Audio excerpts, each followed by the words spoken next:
रहनुमा एहसन इकबाल कहते हैं कि एक तरफ कोरोना हमारे यहाँ तबाही मचा रहा है तो दूसरी जानिब 2018 में आया कोरोना मुल्क को लूट रहा है। नारोवाल में मीडिया से गुफ्तगू में उन्होंने कहा कि हुकूमत ने सिविल मशीनरी को मुखालिफिन के खिलाफ झूठे मुकदमे बनाने पर लगाया हुआ है, जबकि कोरोना SOPs के लिए फौज बुलाई जा रही है।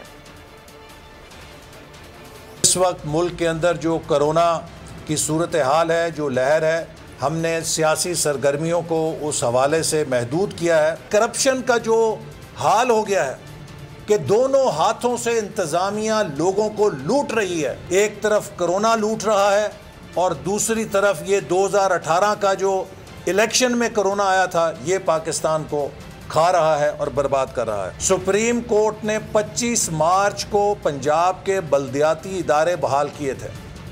पाकिस्तान में नज़ीर नहीं मिलती कि सुप्रीम कोर्ट फैसला दे और 1 महीने तक सूबाई हुकूमत उस पर अमल दरामद ना करे।